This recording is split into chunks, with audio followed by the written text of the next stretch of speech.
Well, in today's video, we're going to talk about the spotlight effect. You know, that drama you get, sort of stage, cinematic drama when light's focused in one area. How do you do that with watercolor? I'm going to show you how I did it. And I got a bonus technique in there too. That's about composition. Drama, no drama. Interesting, boring. You need a wax job, dude.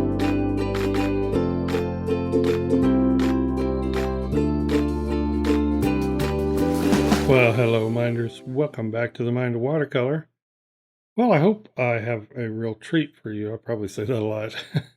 This was a real treat for me to do. And kind of the neat thing about it is I spent twice as long on this as I usually spend on a YouTube painting.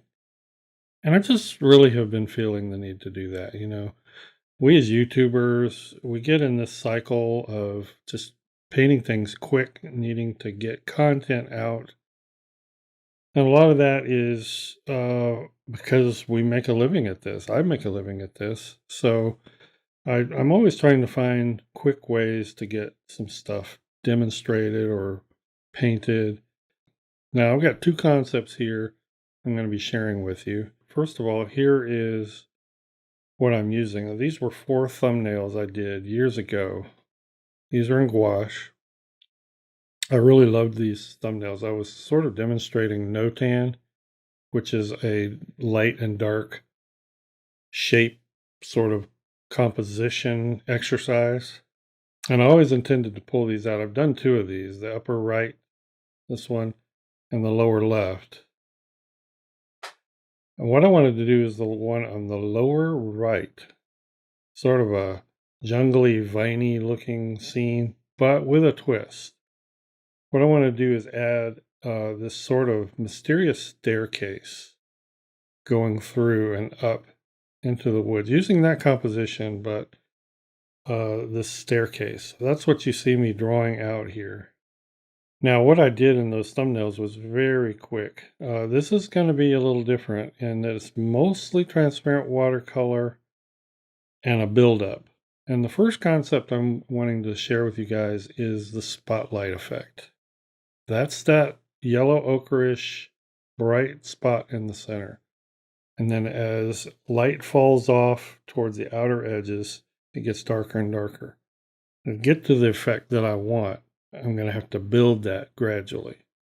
So that's what most of this video is going to be like until I get towards the end and you see a lot of the details being put in. So, but to start with, this is almost an underpainting, a lot of this watercolor, because I will build on all of this with some gouache. But I need to get those values right to get that center light area glowing. The ironic thing is with any kind of a spotlight or dramatic light effect, to get light to really glow, especially if you use the white or the light of the paper, you've got to lower the value of everything else around it.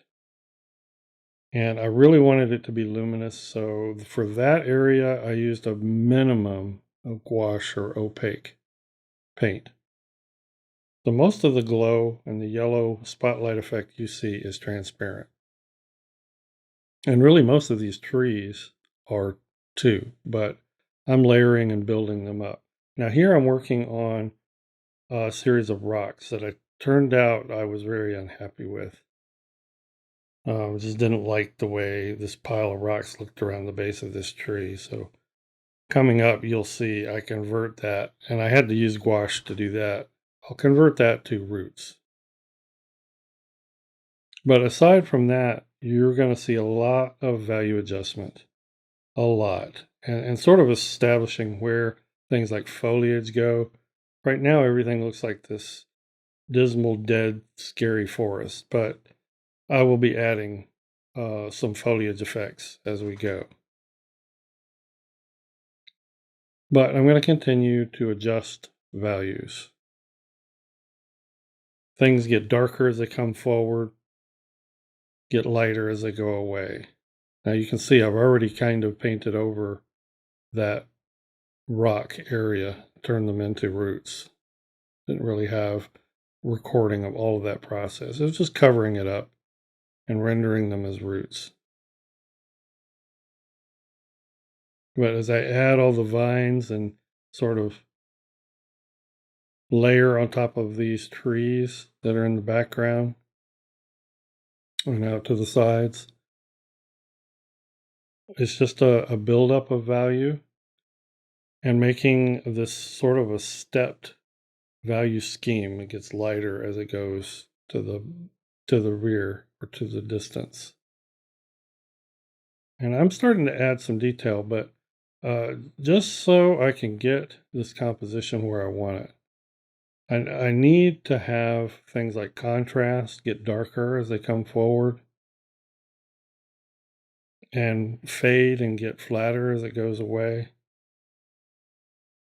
But I hope you can see now that glow is starting to become apparent, and it's going to get even better. And things are fairly monochromatic now. I'm using yellow ochre. I'm using some indigo. I'm using phthalo turquoise. Occasionally, just on a few spots, I'm bringing in some dragon's blood. They have added a lot more details now. I have really had to jump through some of this just because of how long. I worked on this literally every day for almost 2 weeks. And I love it. I mean, I was in my element doing that. This is like an illustration project. And so few, of the demos that you do on YouTube can be like that. Here, you're going to start to see a lot more gouache because I need to be able to cover up and stick in areas where that foliage is sort of creeping in between trees and rocks and that sort of thing. Now, the second concept, we talked about the spotlight effect, and you kind of saw how I did that. Um, and everything is sort of built around that value scheme that the spotlight effect gives. But the second thing is going to be framing. I don't mean framing the picture in a frame that's hanging on the wall. I'm talking about framing the center of interest. So I'm using all of this dark value and these dark tangles of trees and vines out to the edge. I'm using that to frame the center of interest and pull your eye up those stairs through to the distance. That's what I had in mind here. And all the details need to obey that sort of scheme, that idea. And you'll see the outer edges just become darker. I will start, when I have an area that I feel is finished in the background, then I'll start adding more detailed limbs. I did want to do that in the beginning. But I needed to add some of that. Now, all of the detail here is not for detail's sake. I mean, it is to the extent that you want it to feel realistic, but everything needs to obey the light scheme. It needs to support the light scheme. It needs to support the idea of framing the center of interest. And here I am putting in some really dark foreground foliage as almost a silhouette. I'll go back and add some more highlighted features to it. But just to kind of get my bearings on the darkness of that foreground, I do that. And any light that the foliage picks up is going to be slight. So you'll see me adding some of these sort of mid-tone highlights. This is where I felt like the painting was starting to come to life, is adding this foliage. Again, more adjustments happening just to make sure that the distance feels right according to the scale of the values.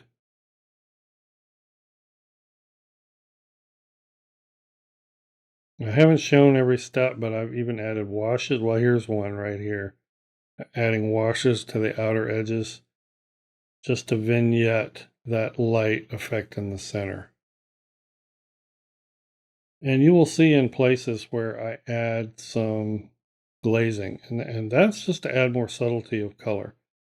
I stayed very monochromatic in the beginning stages, but as I go, I'm adding more color, but in very thin veiled glazes, just to kind of heighten that color.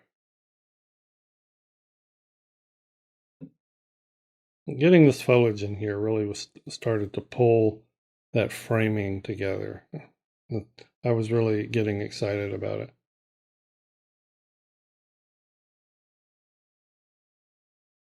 Really wanted there to be a eye pull for that center stair. And here you're seeing me even add a little bit of foliage in the distance, but notice the value. It's just ever so slight and barely discernible. You can tell it's there, but you can't see it distinctly. But it just is adding to the shape and distance of the scene, adding dimension back there rather than looking like a backdrop.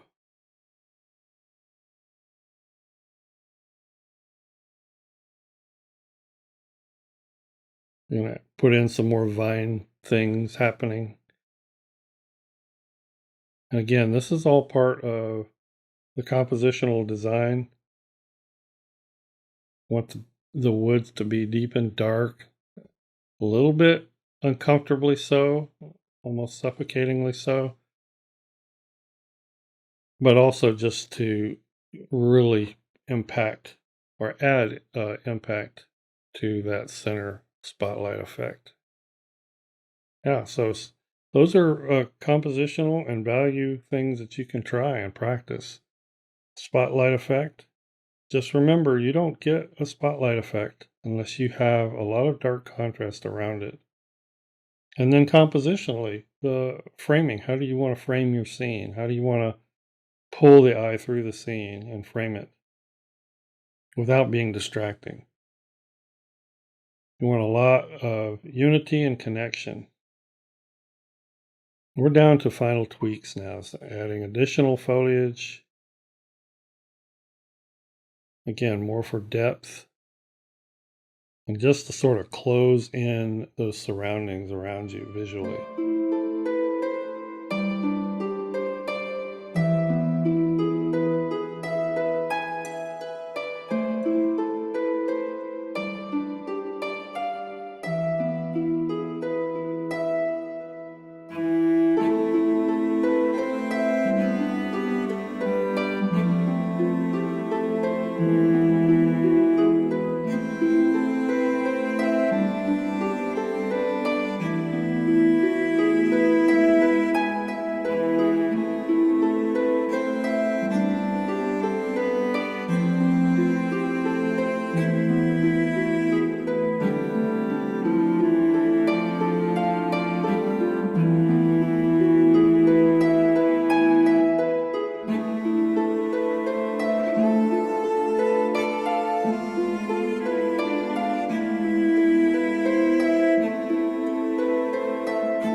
right, everybody. Hope you enjoyed this. I sure did. Let me know what you think. It's like we got another story happening here. Thank you so much, patrons, for supporting this channel. I couldn't do this without that. And I will see everybody in the next video. Bye-bye.